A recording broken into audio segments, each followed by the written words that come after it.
¿Cuántos vienen con deseos de aprender? ¿Sí? La temática que hemos estado hablando es más de ti. Y hemos hablado de lo importante que es en llenarnos de Dios. Y hemos estado hablando de una profecía que aparece tanto en el Antiguo Testamento como en el libro de los Hechos en el Nuevo Testamento, que dice que Dios reedificará el tabernáculo de David que estaba caído. Y hemos estado hablando de qué era el tabernáculo, que era un lugar especial que David había preparado para encontrarse con Dios. El tabernáculo era un lugar sencillo, de fácil acceso, y aprendíamos sobre eso. Pero hoy hablaremos de una palabra que es reedificación.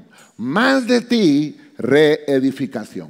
Reedificación significa volver a construir o volver a reparar. En una ocasión una persona construyó su casa y contrató a una persona para que hiciera todo el trabajo. De repente esta persona desapareció, empezó a hacer todo el trabajo y desapareció, se llevó el dinero, el material y todo.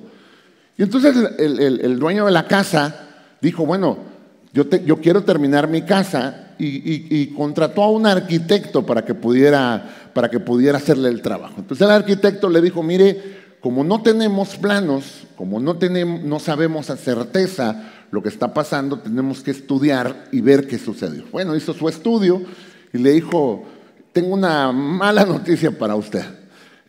Bueno, una buena y una mala. ¿Cuál es la buena? Le dijo él, que va a tener una casa hermosa, le dijo.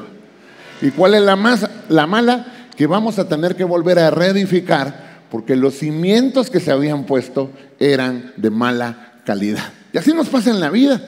Hay cosas que construimos que de repente tenemos que tener la honestidad de decir, esto no estuvo bien construido o estas decisiones no estuvieron bien tomadas. Entonces David, ahora, ¿qué tiene que ver esto con nuestra historia? David encuentra el arca del pacto que por 20 años había estado en casa de Abinadab y decide llevarla a Jerusalén. Eso era precioso. La motivación de David era que el arca del pacto saliera de acá y estuviera cerca de las personas, porque David quería tener la presencia de Dios cerca de él. ¿Cuántos quieren tener la presencia de Dios cerca de su vida? Ahora, ese deseo es bueno. Y entonces David realiza lo que le llamamos un primer intento de reedificación. Él dice, yo quiero llevar el arca, la voy a llevar a Jerusalén, por favor, le comenta a todos, le cuenta a todos, y dice en la Biblia, vamos a leerlo, este pasaje, segunda de Samuel 6:1 en adelante, dice, David volvió a reunir a todos los hombres escogidos de Israel, un total de 30,000. Entonces se dirigió a Baala de Judá para traer de regreso el arca de Dios, la cual llevaba el nombre del Señor de los ejércitos celestiales, que está entronizado entre los querubines. Entonces David dice, voy a llevar el arca, me la voy a llevar a Jerusalén. Versículo 3, colocaron el arca de Dios en una carreta nueva y la llevaron de la casa de Abinadab, que está en la colina. Usa y Ahío, hijos de Abinadab, guiaban la carreta que la transportaba. Ahío caminaba delante del arca. Pero cuando llegaron al campo de trillar de Nacón, los bueyes tropezaron y Usa extendió la mano para sujetar el arca de Dios. Entonces el enojo del Señor se encendió contra Usa y Dios lo hirió de muerte a causa de lo que hizo. Así que Usa murió allí mismo junto al arca. David se enojó porque la ira del Señor se había desatado contra Usa. Aquel lugar todavía se llama Pérez Usa, que significa estallido contra Usa. Entonces David tuvo miedo del Señor y se preguntó, ¿cómo podré llevar el arca del Señor a mi ciudad? Entonces esta historia nos revela algunas cosas. La intención de David era hermosa, quería la presencia de Dios. ¿Cuántos quieren estar mejor con Dios? Todos, eso es bueno, ¿sí o no? ¿Cuántos quieren estar mejor con su familia? Bueno, ¿cuántos tienen aquí negocios o empresa? Levanta la mano. ¿Cuántos de ustedes quieren que todo esté muy bien en su negocio y empresa?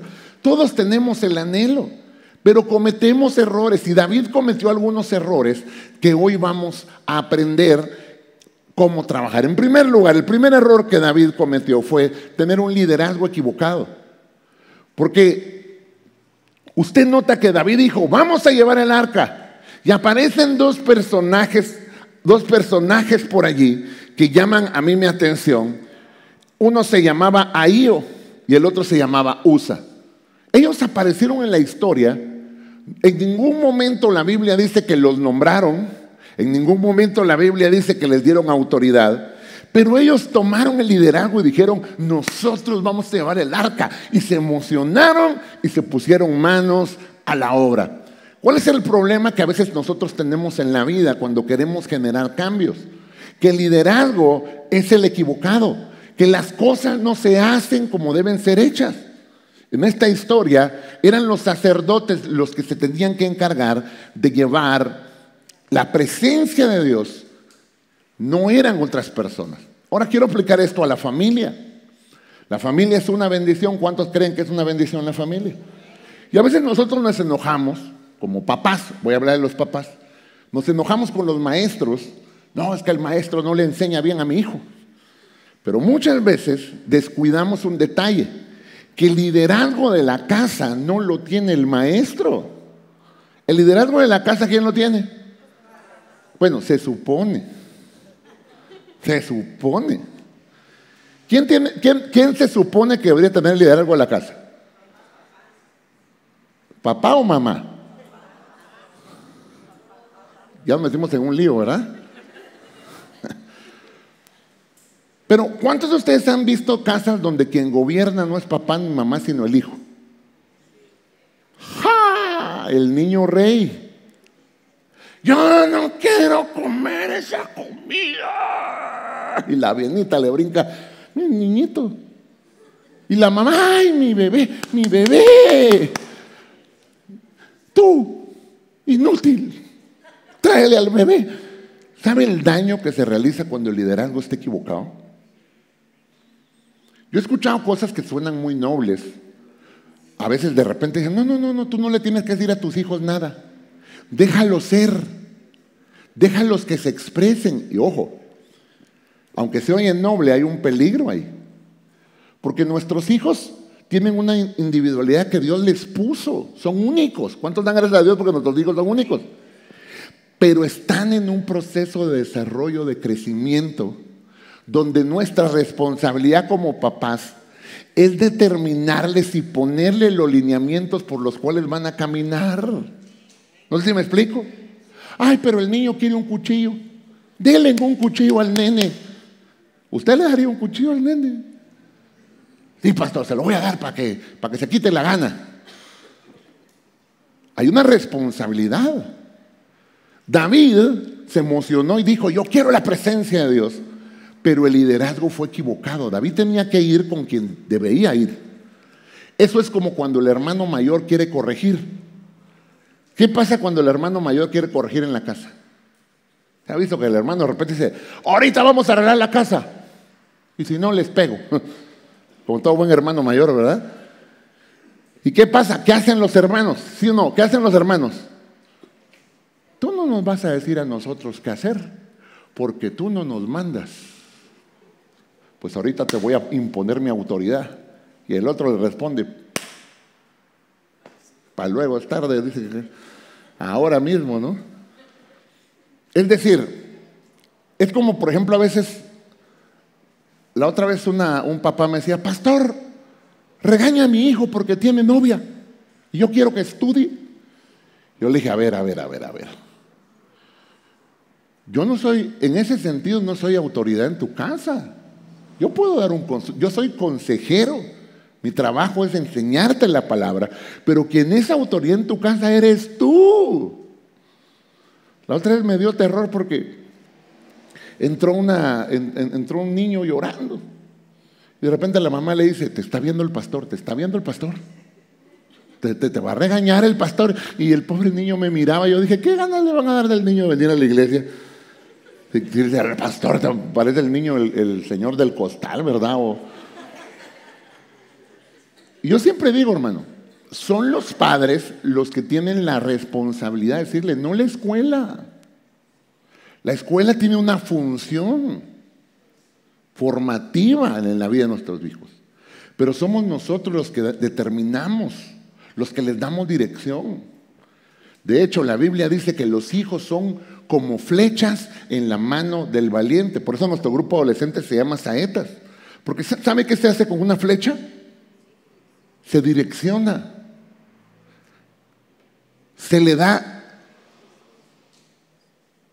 ese empuje que necesita. ¿No es lo que los papás hacemos? ¿Sí o no? ¿Dónde están los papás? Levántame la mano. ¿A poco no está usted? Mi hijo estudie, mi hijo vaya. El hijo, estudie, por favor. Báñese, no. Mamá, yo soy tu hijo ecológico, porque ahorro agua, ¿verdad? No. Debemos aprender que las cosas deben hacerse como en el orden que deben hacer. De repente llega la niña, ¿verdad? A los 7 años, mamá, quiero un novio. ¿Es mal que una jovencita quiera tener novio? Todas las jovencitas dijeron, y todos los papás. No está mal, pero hay que darle dirección. Hay momentos, hay circunstancias que uno como papá debe tener el criterio de liderar. Lo mismo pasa en tu empresa. Hay decisiones que tú como líder debes tomar. Es tu trabajo, tu responsabilidad. Y ahora hablo de manera personal, como tu vida. Muchachos que están en edad de escoger una carrera, nunca escojan una carrera porque es que no sé qué, donde se metieron todos mis amigos, ahí voy, ¿verdad? Es demasiada responsabilidad. Debes ponerle atención y tomar el liderazgo. ¿Cuál fue el error de David? Un liderazgo equivocado. David tenía que buscar a los sacerdotes, pero no los buscó. Hermano, no tema tomar decisiones. Número 2, el segundo error fue un método equivocado. La Biblia claramente decía que la presencia de Dios, que el arca del pacto, debía ser transportada por sacerdotes. Ellos debían cargar el arca del pacto. Pero a David se le ocurrió ponerla en una carreta nueva. Y ahora hay una historia que nos va a dar mucha luz de esto. ¿Sabe quiénes eran los únicos que habían puesto antes de David el arca del pacto en una carreta nueva? Los filisteos. Los filisteos, cuando se robaron el arca del pacto, se la llevaron a su pueblo porque pelearon una batalla y se robaron el arca del pacto. Como se metieron en muchos problemas, ellos dijeron, no queremos el arca del pacto, devolvámosla. ¿Y sabe cómo la devolvieron? Pusieron el arca en un carro nuevo, una carreta nueva, y lo mandaron de regreso. Curiosamente, David, cuando quiere transportar el arca, hace exactamente lo mismo, y no era así. Hermano, que algo sea popular no significa que funcione para usted. Que todo mundo lo haga. ¿Cuántos han escuchado esa manera de validar nuestras malas acciones? Todos lo hacen. Es normal. ¿Sí? Un jovencito me dijo, pastor, ¿por qué no puedo ser como Salomón? Yo le dije, ¿como Salomón? ¿De sabio? No, me dijo, de mujeriero. ¿Por qué no puedo tener muchas? Yo le dije, hijo, pero es que el amor real para que funcione debe ser exclusivo. Un amor que funciona necesita exclusividad. ¿Dónde nos metemos en problemas cuando la exclusividad se rompe? Y su respuesta me dejó a mí, me dijo, pero pastor, si es normal. Hasta me acuerdo sus palabras, voy a usar sus mismas palabras. Pero es normal que un vato hable con muchas, me dijo. ¿Cómo que? Pues, pero solo habla, no, pues les tira onda. Y algunas por ahí pues responden a ese rollo. ¿Sabe qué he descubierto yo que se ha vuelto muy normal? Que hay muchas relaciones que dicen, son novios. No somos. Todos somos amigos, somos amigos. Yo ya aprendí a hacer la pregunta correcta. ¿Sabe cuál es la pregunta que uno debe hacer? No es son novios, es se toman de la mano, se hablan cariñosamente, se mandan mensajes amorosos y se besan. ¿Y entonces qué son? No, pero no somos novios, no. ¿Sabe qué es la cosa más absurda que yo puedo encontrar? Pero el daño tan terrible que hace. Porque algo que no se define causa daño.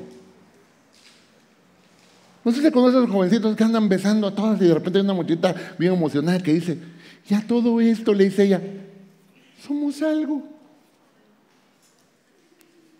Y el cínico todavía le dice, pues lo estoy pensando, no sé, como que sí me gusta besarte, tiene sabor a fresa, pero no sé. Es absurdo, es absurdo. Ojo, que funcione para otros no significa que funcione para ti. Voy a usar una frase que mi mamá me decía, que se aplica a todos. Ni modo que si todos se tiran de un puente, tú te vas a tirar. Su mamá también se lo dijo. ¿Cuánto su mamá también se lo dijo? Sabiduría materna, ancestral.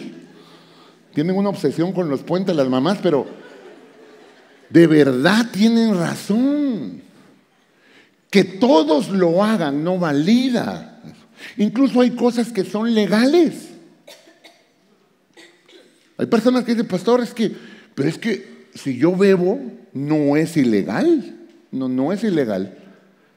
Pero hay personas que tienen un problema, que no tienen la capacidad de beber un poquito. Prueban un poquito y ¡pum! Los perdemos. Entonces, te voy a decir algo.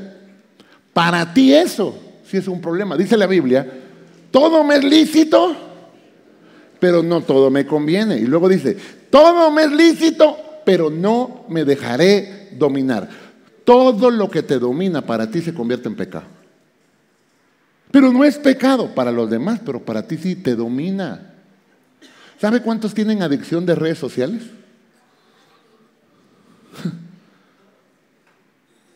Me mandaron un video hace unos días que me dio mucha risa.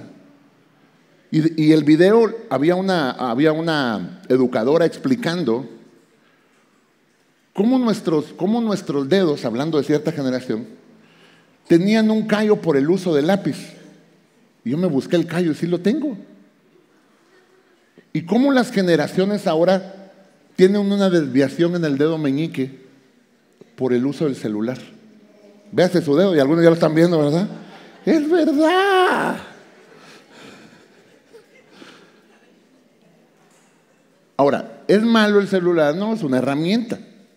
Pero el problema es que, no sé, ¿cuántos han visto esas situaciones donde le quitan el celular a un jovencito y se enloquece?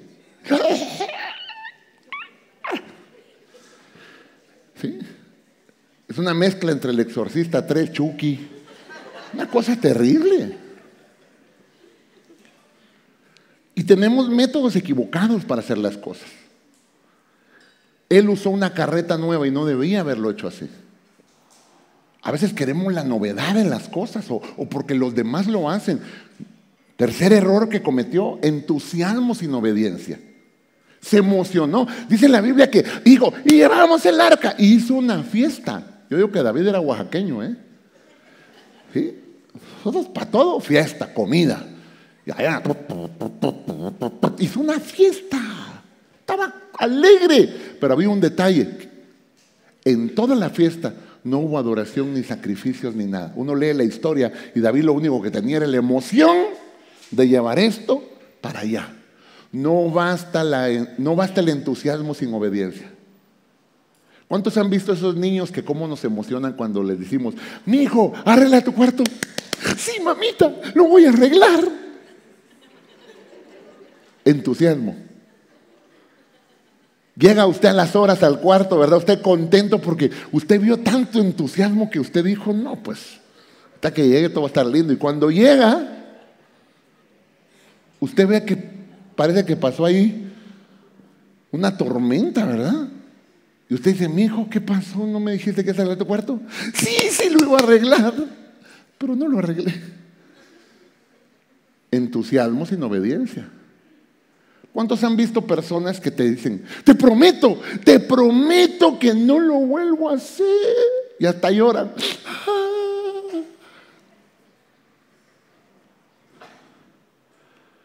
Y la próxima semana Usted dice, ¿qué pasó? Me prometiste, pero es que de verdad, mira, te lo vuelvo a prometer. ¿Qué va pasando cada vez que vuelve a prometer? ¿Qué va pasando con la credibilidad? Se quiebra, se quiebra, se quiebra. Yo a veces encuentro jovencitos muy resentidos. Es que mi mamá no me ama, mi papá no me apoya, nunca creen en mí, solo ven lo malo en mí. Y a mí siempre me da curiosidad de preguntar, a ver, cuéntame la historia completa. Hablemos no de ahorita, sino hablemos de unos años atrás, que cómo te has portado. Y ya cuando me dan todo el historial digo, con razón, si tu mamá lo que pasó fue que se le quebró la confianza. No es que esté loca, no es que tu papá sea un desalmado. Muchas veces sucede que quebramos la confianza. ¿Qué debemos hacer? Recuperarla. ¿Hay oportunidad de recuperar la confianza? Lo voy a preguntar así. ¿Cuántos le han fallado a Dios? Levanta la mano. Así honestamente yo sí tengo que reconocerlo. ¿Vuelve Dios a confiar en nosotros? ¿Pero qué debemos hacer? Cambiar. Obediencia. David se emocionó, pero no funcionó. Uno más, ignoraron la ley. Otro error. Hay un problema cuando nos cegamos a lo que es bueno. No sé si alguna vez vio usted esas caricaturas donde aparece, usted está un personaje por tomar una decisión y aparece un angelito aquí, ¡pum! No lo hagas. Y luego aparece otro aquí, un diablito, ¿verdad? ¡Pum! ¡Hazlo! ¿Sabe que todos vamos a enfrentar situaciones donde podemos ignorar las cosas? Podemos decir, no, o sea, sí, pero yo aguanto. ¿Cuántos hemos cometido la tontera de pensar que si podemos con las cosas, ignoramos la ley, lo bueno? La ley decía que el arca del pacto debía ser transportada por sacerdotes. Era la ley, así estaba estipulado, era lo que Dios había dicho. Pero ellos ignoraron la ley. Un error más, la irreverencia de Usa. Uno piensa en la historia y uno dice, pero ¿por qué si el carro iba a caerse y Usa lo detuvo, por qué perdió la vida? Eso se me hace a mí demasiado. Hasta que uno entiende algo. A veces nosotros perdemos la capacidad de reverenciar, cada vez perdemos más esa capacidad. Y cuando perdemos la capacidad, nos volvemos irreverentes, no nos importa nada. Y ahí tenemos un problema. Usa mete las manos, ¿y cuál es el resultado? El resultado es que Usa muere y David dice, estoy haciendo todo mal. ¿Saben qué? Regresen, ya no podían regresar el arca a casa de Abinadab. La tuvieron que dejar ahí donde estaba. ¿Sabes qué pasa cuando hacemos malas cosas? Cuando tenemos un mal liderazgo, todos nuestros procesos se detienen. Si hoy tú te sientes estancado en una parte de tu vida, pregúntate, ¿hay algo que no estoy haciendo bien? ¿Hay un cambio que debo hacer? ¿Hay cosas que debo obedecer que dejé de obedecer? Ahora, ¿qué sucede? Agarran el arca del pacto y como, imagínense, lo que era una fiesta, ahora era una tragedia. Y David dice, ya no puedo más, llévense el arca no sé a dónde. Ahora, aquí viene mi pregunta. Tú viste que alguien que tocó el arca se murió. Y entonces ahora dicen, pues ahora guardemos el arca del pacto. ¿Alguien ofrece su casa? ¿Quién recibe el arca? Pues, no me la lleven a mi casa. Pero la Biblia habla de la obediencia, de la bendición en casa de Obed-edom. Obed-edom está allí y su casa está allí. David dice, llévense el arca donde sea. Y Obed-edom es el disponible. ¿Cuántos están disponibles a la presencia de Dios? Pero ¿qué hay que hacer con ella? Mire, la pregunta aquí es, ¿por qué en el camino, en la casa de Abinadab, 20 años, no hubo bendición? Luego le hacen una fiesta para traerla y en vez de haber bendición hay muerte. Y ahora el arca llega a casa de Abinadab y de repente hay bendición. Uno dice, ¿qué pasó? Leámoslo. Segunda de Samuel capítulo 6, versículo 10. Así que David decidió no trasladar más el arca del Señor a la ciudad de David. En cambio la llevó a la casa de Obed-edom de Gat. El arca de Dios permaneció allí, en casa de Obed-edom, durante 3 meses. ¿Cuánto tiempo estuvo ahí? Y lea esta frase importante. Y el Señor bendijo a Obed-edom. ¿Y a quién? Ahora la pregunta es, ¿por qué Dios en casa de Abinadab 20 años no pasó nada? En el trayecto ahora hay una muerte, parece que esto va peor. Alguien diría, yo no quiero la presencia de Dios. Hay gente que hace así con Dios, no, es que Dios es malo, me va a castigar. Pero ¿qué le pasó a Obed-edom? Hay una cosa que yo puedo percibir en la vida de Obed-edom y su familia. Es que cuando llevaron el arca de Dios, no solo la cuidaron, la honraron. Cuando tú de verdad buscas a Dios con honestidad, cuando tú de verdad te arrepientes de todo corazón, el Dios de los cielos, lo que para otros es muerte, para ti lo transformará en vida y te dará nuevas oportunidades. ¿Cuántos quieren nuevas oportunidades en su vida? Pastor, yo la regué, tomé malas decisiones, merezco el infierno. Y Dios dice, si confiesas tus pecados y te apartas, yo te perdono y yo te restauro. Si reconoces, yo no creo que Obed-edom llegó, ay Señor, ya vino esto aquí, ay qué miedo. No, yo me imagino a Obed-edom honrándolo, dándole un espacio. Él y su casa, el liderazgo correcto, con la honra correcta, atraen bendición. Jovencitos que están acá, ¿eres tú la causa de la bendición en tu casa o de los problemas?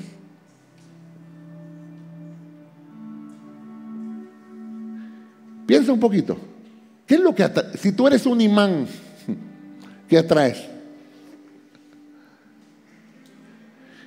¿Eres la alegría del hogar o el dolor de cabeza?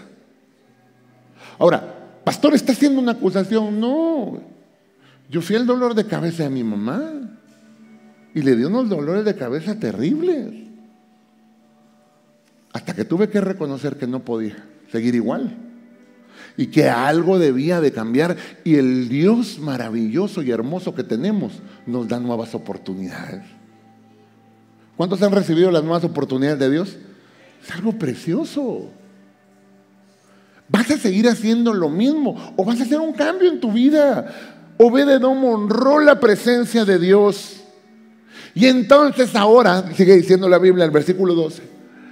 Luego el rey David se enteró de que el Señor había bendecido a Obed-edom. Eso de se enteró, ¿qué significa? Alguien fue con el chisme. Yo me imagino, así como pasa en todo, ¿verdad? Se murió el tipo. Alguien dijo, hay que ver la casa de Obed-edom, a ver a qué horas cae el primero. Yo me imagino a alguien ahí, ¿verdad? De esas señoras que son mejores que cámaras de seguridad, que están atentas a todo, ¿verdad? Y ahí estabas. Y de repente dice, no se murió. Y no solo no se murió, le está yendo bien. Y llegaron, excelentísimo rey David. Quiero contarte que Obed-edom le está yendo muy bien. Imagínense David diciendo, a ver, ¿qué pasó? Dice la Biblia, luego David se enteró que había Dios bendecido a él y a toda su familia porque el arca de Dios estaba ahí. Entonces, con gran celebración, le cambió la vida a David. David ordenó que trasladaran el arca de Dios de la casa de Obed-edom a la ciudad de David. Pero David aprendió de su error. Hermano, el problema no es que nos equivoquemos, porque todos fallamos. El problema es que no aprendamos de nuestros errores.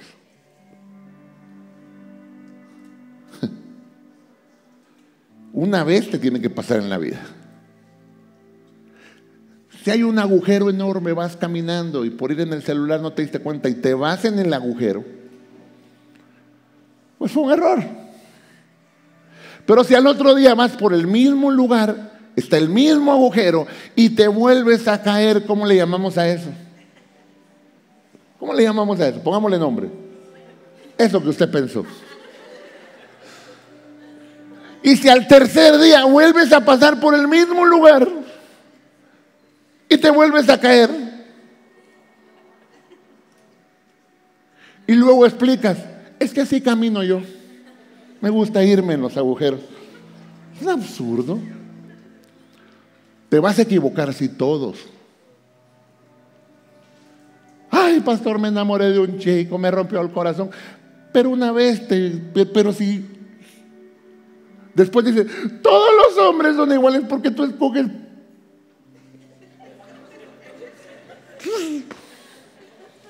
¿Me explico? Hiciste un mal negocio, invertiste mal el dinero, aprende, es una lección cara, pero no te vuelve a pasar. Y si te vuelve a pasar, a veces es necedad. ¿No cree que es necedad pretender hacer lo mismo y esperar que los resultados cambien?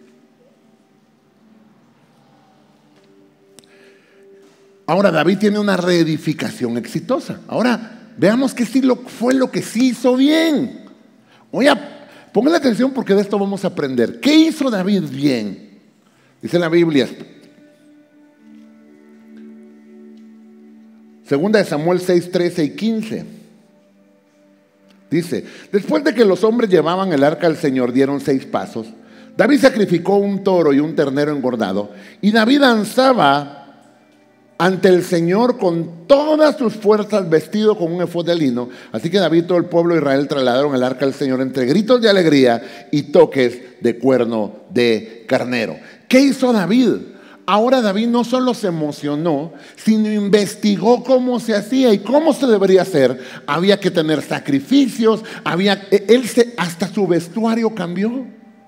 ¿Se da cuenta que ahora cuando dice un efod era un traje sacerdotal? Se puso las ropas correctas. ¿No será que hay cosas que nos tenemos que desechar y cambiarnos y ponernos las ropas que Dios tiene para nosotros, hablando espiritualmente? Por ejemplo, la Biblia dice, vístanse de amor. ¿No será que en la familia necesitamos cambiar un poquito? Ahora le hablo a los papás. Papás, hay papás que a veces nos vamos a los extremos, a todos nos pasa. O nos ponemos rígidos de tal manera que podemos quebrar el asunto. O nos podemos demasiado flexibles que corremos el peligro de perder a nuestros hijos. Papás, ¿sabe cuál es la tensión de la vida? Pedirle sabiduría a Dios para saber en qué momentos necesitamos ser firmes y en qué momentos también necesitamos aplicar gracia en nuestros hijos. Nos pasa que a veces queremos, no, es que yo quiero que mi hijo sea así y así, y a veces somos demasiado duros. O a veces nos vamos al otro extremo. Todos los papás luchamos con eso. Yo soy papá y a veces digo, Señor, ¿qué hago? ¿Qué hago? ¿Qué hago, Señor? ¿Lo dejo? ¿No lo dejo? No sé si a usted le pasa que los hijos luego vienen con cada cosa, ¿verdad? Y uno dice, ay Dios mío, le doy permiso, no le doy permiso, lo mando, no lo mando, le digo que sí, no le digo que sí. Papás, ¿cuántos necesitan sabiduría para formar a sus hijos? Levante su mano. Hagamos un trato, yo oro por ustedes oran por mí. ¿Va? Que Dios nos ayude. Porque incluso, ¿cuántos han oído esa frase? Es que los tiempos de antes no eran así. ¿Cuántos han escuchado?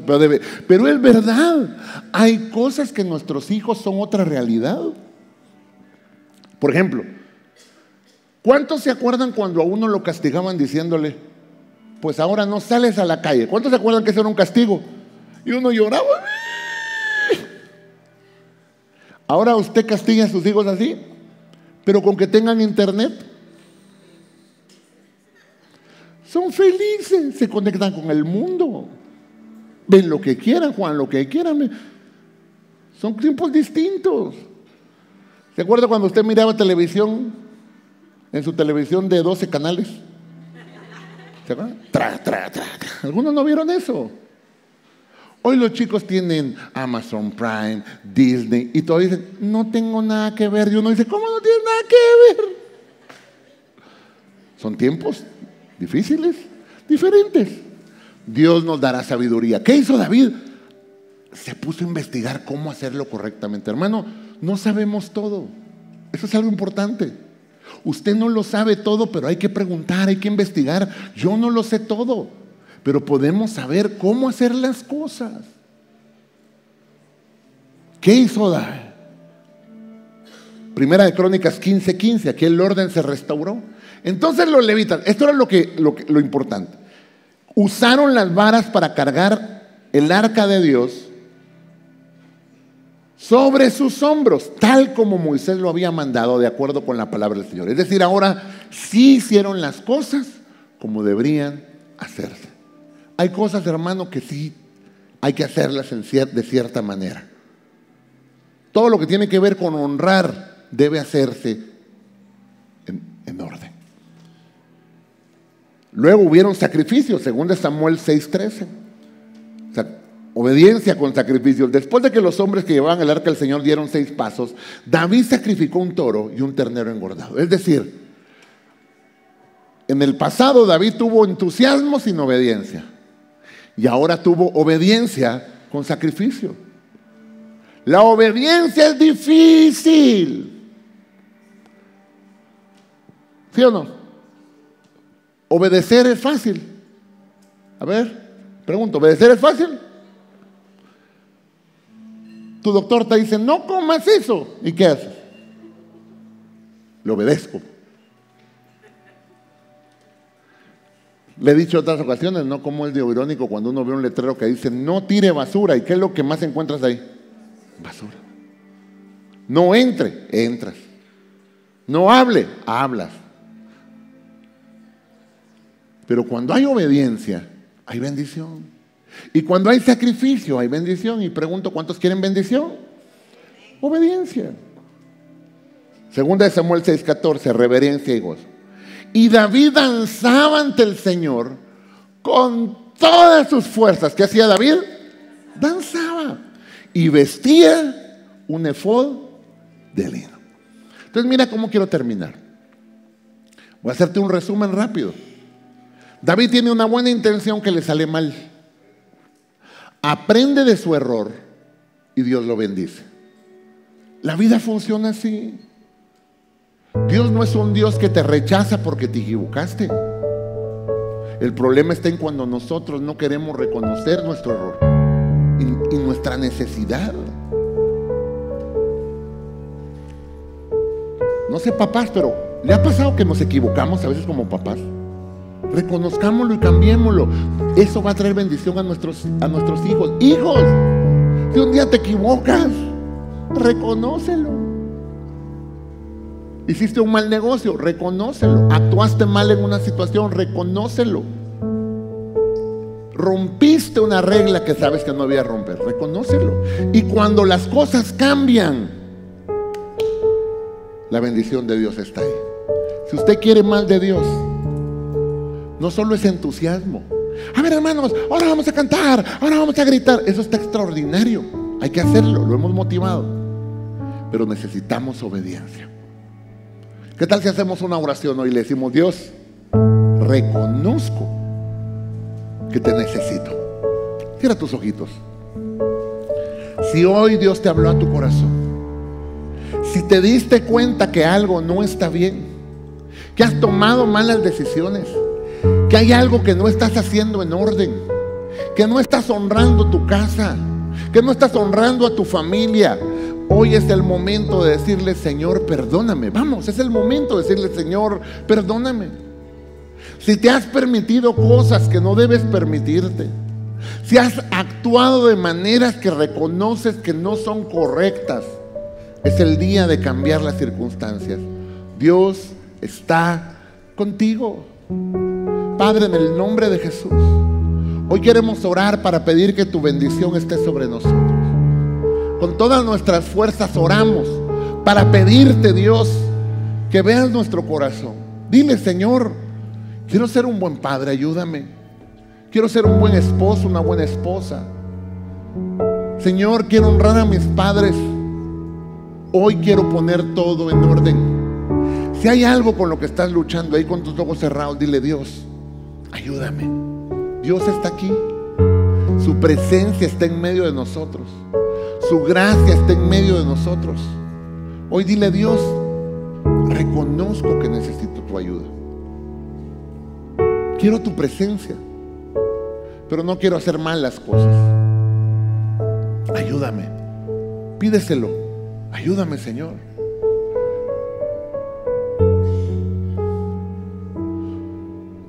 Ayúdame, Dios. Dame la oportunidad de cambiar. Dame la oportunidad de hacer las cosas diferentes.